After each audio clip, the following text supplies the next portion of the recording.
আসসালামু আলাইকুম বিসমিল্লাহির রহমানির রহিম। সবাইকে স্বাগতম আমার চ্যানেলে। শুভ সকাল। রান্নাঘরে চলে আসলাম, চা বসিয়ে দিলাম, আস্তে আস্তে চাটা হচ্ছে। আর রুটি ভেজে নিলাম, ডিম পুস করলাম মার জন্য, মাকে নাস্তাটা দিয়ে আসি। আর এদিকে চা বানাচ্ছে সাইদুল বাবা, চা বিস্কুট খাবে, সারামণিও চা খাবে, অনেকদিন পরে আবার চা বানাচ্ছে। আমি এখন প্রতিদিন চা বানাই না, মাঝে মাঝে একটু বানাই। যেদিন দেখি কিছুই নাই, কিছুই করতে পারবো না, মানে কিছুই খাবে না, সেদিন একটু বানাই। আর যেদিন দেখি না ঘরে কিছু আছে আর চা বানানোর দরকার নেই, তাহলে আর বানাই না। তারপরে এই যে মাকে টেবিলে ডিম পুস আর রুটি দিয়ে গেলাম, মা খেয়ে নিতেছে। আর চাও হয়ে গেছে, সাইদুলের বাবাও খেতে বসে পড়বে, সাথে কয়েক পিস পাউরুটিও আছে। এই যে সাইদুলের বাবা বসেছে চা খেতে।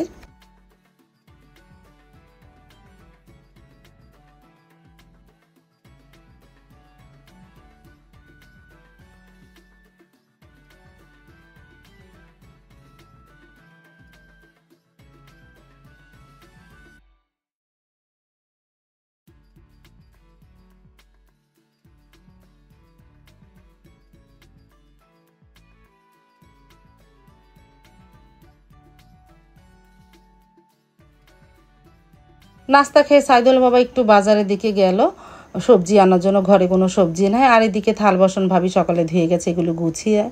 আর এই বাকিগুলো নাস্তা খাওয়া হয়ে গেছে, এগুলো ধুই। আর এদিকে চাল ভিজিয়ে রাখলাম, আর ছোট ছোট দুইটা ইলিশ মাছ নামিয়েছি।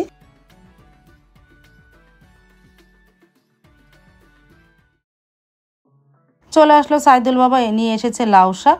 মা লাউ শাকগুলো বেছে দিতেছে, আর এদিকে আমি ঘরগুলো গুছিয়ে ঝাড়ু দিয়ে ফেলি।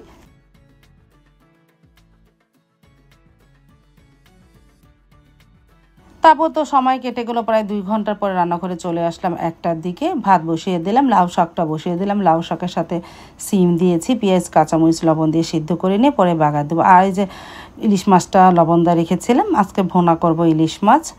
আর এদিকে পাঙ্গাস মাছ লবণ দিয়ে রাখবো, এই জন্য পাঙ্গাস মাছের মাথা নিয়েছি, কাটা হয়নি, আজকে কেটে নিই, কেটে লবণ দিয়ে রেখে দিই। 2 দিন পরে রান্না করব। আজকে লবণ দেবো, আগামীকালকে না, পরশু দিন রান্না করব। দেখি কী দা রান্না করি, লবণ দেওয়া থাক। তারপরে এদিকে শাকটাও সেদ্ধ প্রায় হয়ে গেছে, বাগার দিয়ে ফেলি।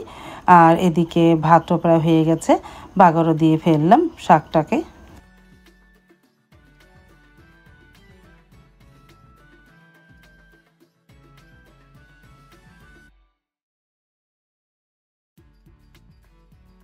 আর এদিকে সাইদুলের বাবাও চলে আসলো, নিয়ে এসেছে আইসক্রিম, লেবন আইসক্রিম, আর এনেছে হলো সোনা পাতা। আর আমি তো রোজাই রেখেছি আজকে, তোমাদের তো বলতে ভুলেই গেছে, আজকে সোমবারে রোজা রেখেছি। আমার কাছে এটা হলো একটা সোনা পাতা। এটা মানে সকালে বাসি পেটে খেলে, যাদের কোষ্ঠকাঠিন্য আছে, মানে পায়খানার সমস্যা, পায়খানা হয় না, তারা খেলে পেট খুব ভালো থাকে আর ভালো হয়। তারপরে তো চলে আসলাম রান্নাঘরে আবার।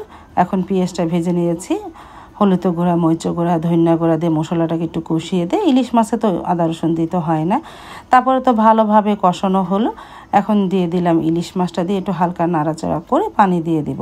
আস্তে আস্তে ভুনা করি। ছোটো ছোটো ইলিশ মাছ, কোনোটা 3 টুকরা হয়েছে আর কোনোটায় 4 টুকরা হয়েছে।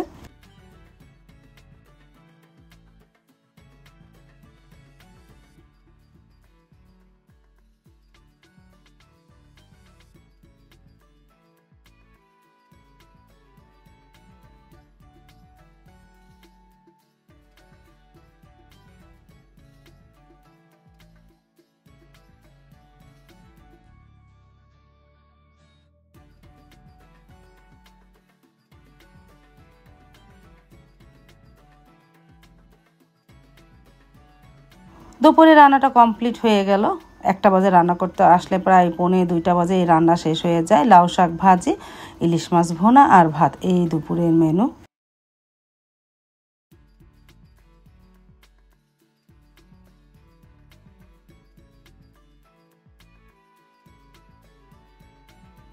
তারপর তো সাইদুলের বাবা চলে আসলো, আসার পরে খাবার টেবিলে খাবারটা নিয়ে আসলাম। মা সাইদুলের বাবা খেতেও বসে পড়লো, সারামণিকে ডাকলাম, ও গোসল করতে গিয়েছে। আর আমি তো বসে বসে ভিডিও করলাম, আমি তো খাবো না, রোজাই রেখেছি। মা আর সাইদুলের বাবাই খেয়ে নিল।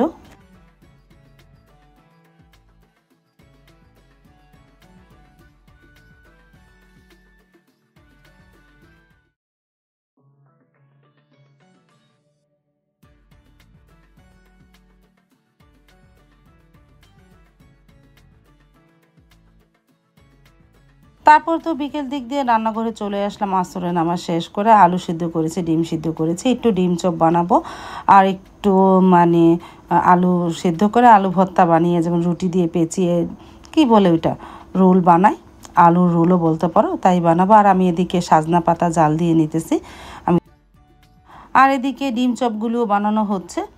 ডিম চপগুলো বানানো হলে প্রথমে ডিম চপগুলো ছেড়ে দেবো, তারপরে রুটিটা বানিয়ে নেব নে।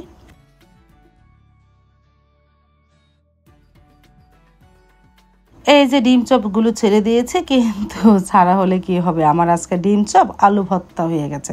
তোমাদের দেখাবো না, একটু নিচে লেগে গেছে দেখলাম, মনে করলাম একটু ভাজা হোক, তারপরে উল্টাতে গিয়ে পুরাটাই গলে গেছে, তোমাদের দেখাচ্ছি পরে। তারপরে এই যে এটা রুটি বেলে নিয়েছি, এর মধ্যে আলু মাখা দিয়ে তারপরে সেটাকে কেটে পেঁচিয়ে তেলে ভেজে নেব, তোমরা আলুর রোলও বলতে পারো। এই যে দেখো আমার ডিম চপ উল্টাতে গিয়ে পুরা আলুটা তেলের মধ্যে মানে ছুটে গেছে, আর লাগেনি। আর আমার মনে হয় আমার গোলাটা যে আমি ঠান্ডা ঠান্ডা অবস্থায় দিয়েছি, তো এই জন্য মনে হয় গরম তেলে দেওয়াতে উল্টাতে যাওয়ার পর জিনিসটা খুলে গিয়েছে, ঠান্ডা ঠান্ডা দেওয়া হয়েছে। আর এই যে কীভাবে পেঁচিয়ে দিলাম, শর্টকাট তাড়াতাড়ি করে পেঁচিয়ে দিয়ে দিলাম তেলের মধ্যে, এইটাই ভালো হয়েছে। কিন্তু ডিম চপগুলো প্রত্যেকটাই ছুটে গেছে, আলুর দমের মতন হয়ে গেছে, আর কি বলবো তোমাদের।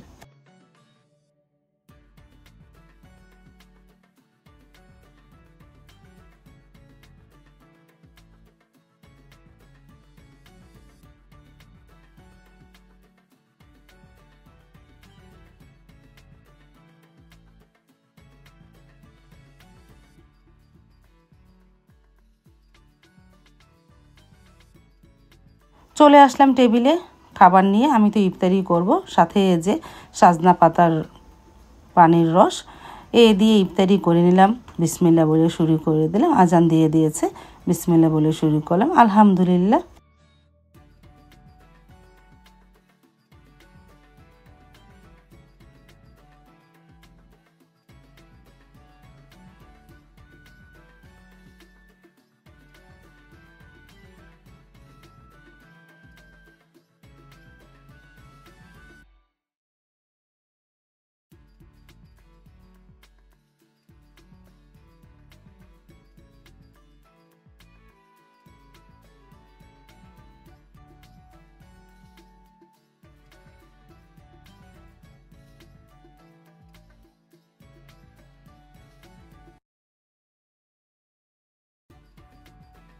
তারপর তো মাগরিবের নামাজ শেষ করলাম, নামাজ পড়ে ওজিফা পড়ে রাতের খাবার খেতে বসে পড়লাম। ভাত, লাউ শাক ভাজি আর ইলিশ মাছ ভুনা। বিসমিল্লাহ বলে শুরু করলাম, আলহামদুলিল্লাহ ভালোই হয়েছিল।